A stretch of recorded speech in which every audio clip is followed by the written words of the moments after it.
Well, my name is Alexis, and the claim that I'll be responding to is that patents on human cDNA are harmful and illegitimate. My opponent's secondary claims were that 1, cDNA patents are harmful to the medical industry, 2, cDNA patents are illegitimate under U.S. patent laws, and that 3, cDNA patents slow down gene research. In response to my opponent's first claim that cDNA patents are harmful to the medical industry, my opponent went on to explain that the pharmaceutical company Turning bought medicine and increased the price of their pill from $13.50 to $750. However, this drug, which was Darafrim, which is owned by the pharmaceutical company, is a drug to treat parasite infection of the body, eyes, brain, and even prevent HIV infection, not patent cDNA. This is just speculation saying that this is something that could happen. However, according to the U.S. National Library of Medicine, even if this were to happen and if the prices were to increase, health insurance plans will cover the cost of genetic testing when it's recommended by a person's doctor. My opponent's second claim was that cDNA patents are illegitimate under U.S. patent laws. The U.S. are under patent laws, so that cDNA is already natural occurring.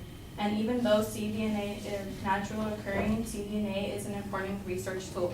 According to the Scientific American, cDNA sequence is used to create models of diseases. Those models are essential for researching new treatments and cures. My opponent went on to say that cDNA is already a natural, very building block of life, but so is the research that is used to find that it is a natural block of life, which is important in our key everyday life. Everything that we have is founded by research. And then my opponent's third claim was that cDNA patents slow down gene research. However, cDNA patents do not slow down research because cDNA research allows the gene to be studied itself because it's removed from the DNA and is an individual. The principle behind this technique isolates the genes, allowing the gene to be studied. Therefore, patents on human cDNA are not harmful or illegitimate.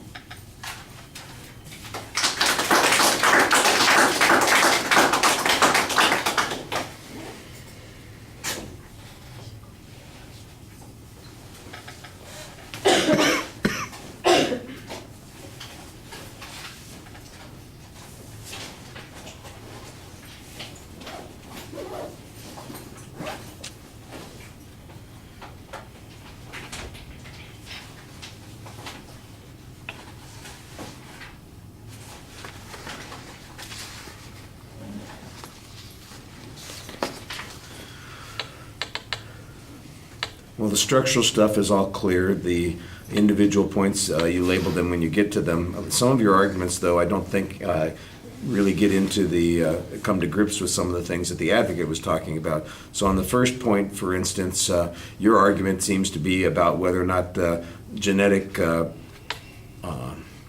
treatments would be covered by health insurance companies as opposed to whether or not there is a cost upgrade or the potential of exploiting this information and utilizing it in a way that it substantially increases costs. I'm not sure that those two things are addressing the same issue. I did like the criticism that this is talking about something that is not cDNA and that they're simply trying to make an analogy here. And I think you want to challenge the legitimacy of that analogy a little bit more instead of simply saying it's not cDNA, which is a good point. Why is it an illegitimate comparison, even if it isn't cDNA? Well, what are the differences that would undermine the legitimacy of the comparison? Because that's how their reasoning is working.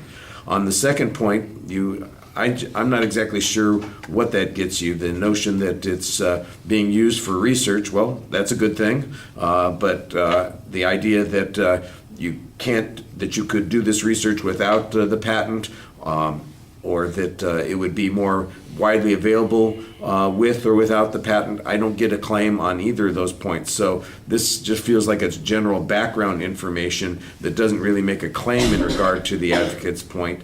I'm not sure that the advocate's point was particularly clear, but I don't think your response is as clear as it needs to be also. there's not a lot of discussion of the advocate's reasoning processes. Then, like I said, only the one piece of evidence was largely challenged on that first point. So it needs to be developed a lot more. Thank you.